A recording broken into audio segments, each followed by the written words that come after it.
Are you in search of a direct approach without the need for visualization to achieve your desires? Then, this video is specially designed for you.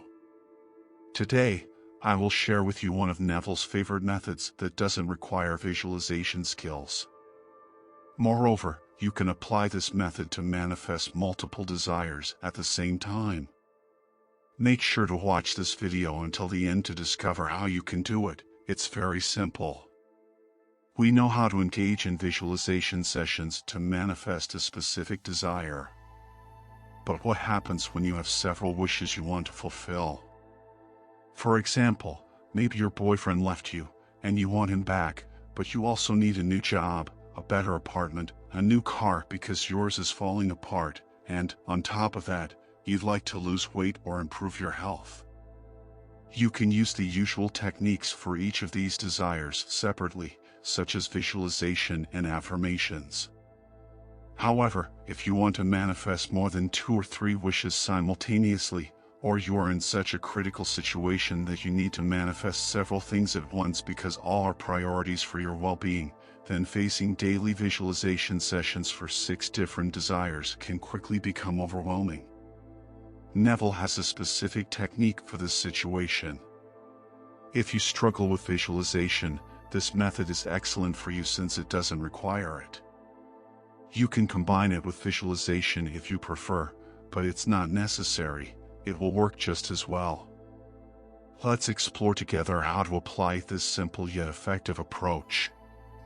Neville Goddard was a spiritual teacher who spent most of his life in the United States during the first half of the 20th century. His fundamental belief.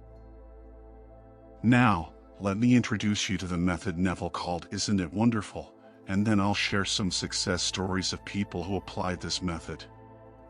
Instead of focusing on each specific thing you want to manifest and trying to visualize the scene, the approach is to capture the feeling of already having that desire in your life.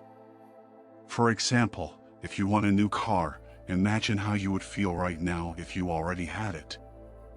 Perhaps you would feel happy with your new car or relieved that the old one is finally gone, and now you have a new and reliable one to go to work. If you want to manifest more things, include the feeling of having those things along with the new car. Ask yourself how you would feel if you had a new car, a new job, and your ex not only came back but also apologized for everything and proposed to you. Tune into that feeling of joy for all aspects of your life improving and having everything you desire.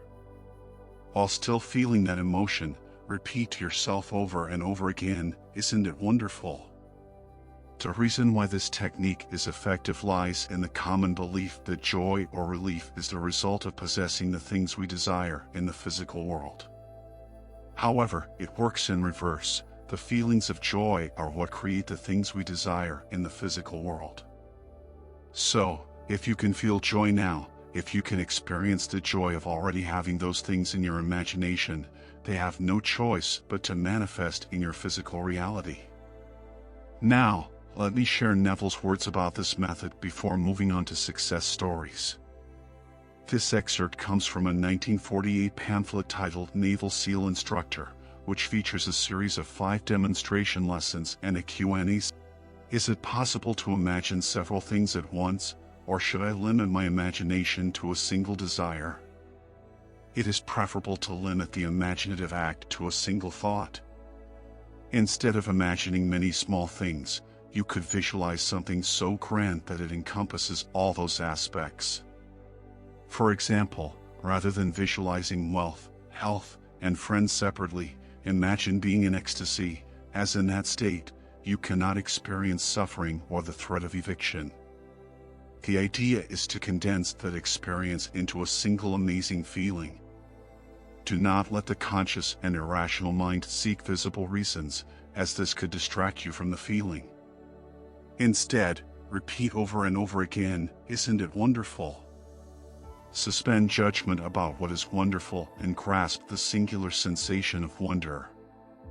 Neville asserted that by doing so, events would confirm the truth of that feeling and encompass all the small things you desire. Now, let me share with you a success story of a woman who used this technique to manifest significant changes in her life. This will provide you with a practical insight into how to apply these principles in your own journey toward manifestation. The following success story comes from Neville's book, The Law and the Promise, Chapter 7. The protagonist of this story experienced a realization of her desire so intensely that she turned her mental drama into a delightful nocturnal freeze frame in a charming dream. Often, we enjoy fairy tales as tales meant for the delight of children, stories of improbable riches and good fortune. However, this story is incredibly wonderful and real. It happened through the power of imagination. The narrator shares that, despite not being young in years and living in an age that does not believe in fables or magic, everything she could wish for in her wildest dreams was granted to her simply because she learned that imagination creates reality and that feeling is the secret of imagination. At the moment this miracle happened, I was unemployed and without the support of a family to turn to. I practically needed everything to secure a decent job. I needed a car to search for employment, and although I had one, it was so worn out that it was on the verge of collapsing. Additionally, I was behind on rent, lacked suitable clothes for job interviews, and it's not easy for a 55-year-old woman to apply for a job these days. My bank account was nearly empty, and I had no friends to turn to. I had been attending your classes for almost a year, and desperation led me to test my imagination. I really had nothing to lose. It was natural for me to start imagining that I already had everything I needed. The list of things I visualized was so extensive, and so many things happened in such a short time that I found myself exhausted when I finally finished it. At that moment, I was so excited that I couldn't sleep. This testimony reflects how, in pressing situations, imagination can become a powerful resource. In a nighttime lecture, I heard about an artist who embodied the feeling or the word, as he called it, in his personal experience. I began to apply this idea to myself.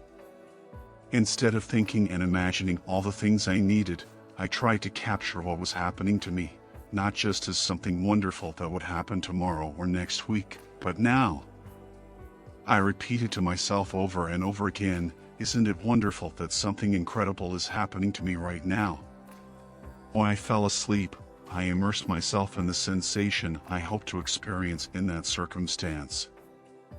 I repeated this mental exercise and imaginary sensation for 2 months, night after night.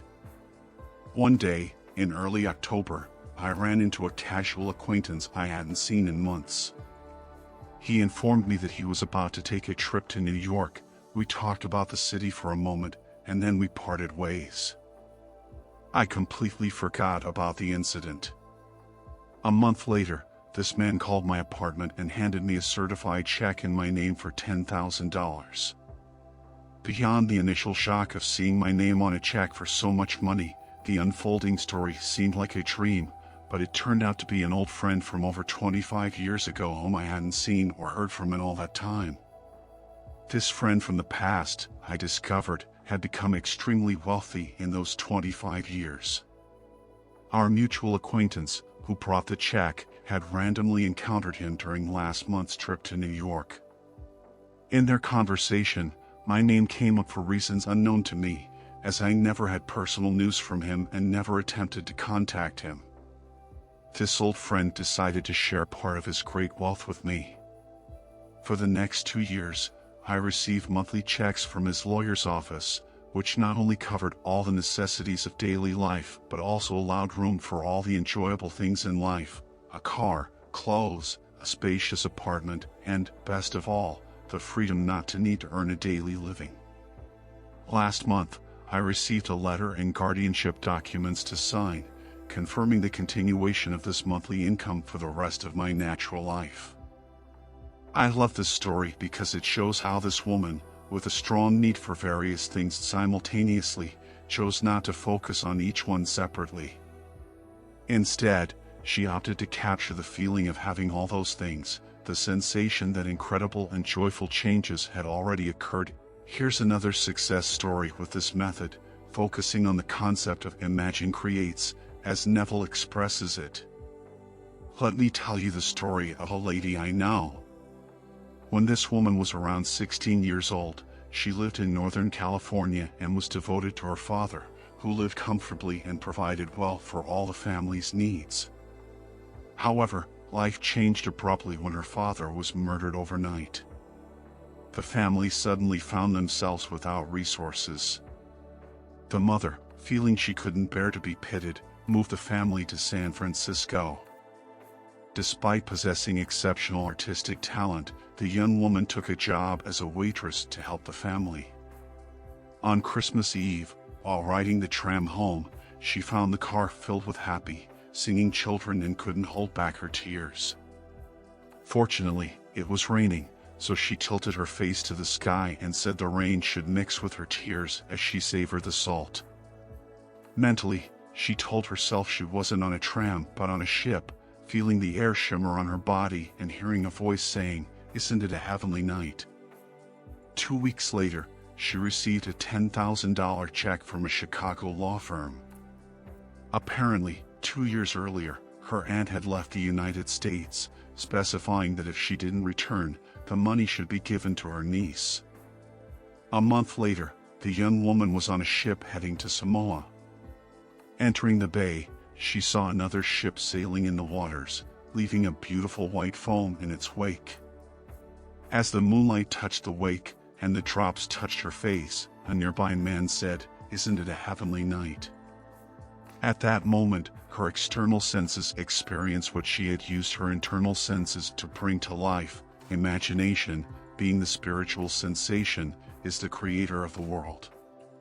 With her sight, hearing, taste, and touch indulged, she transformed a San Francisco tram into the Pacific ship.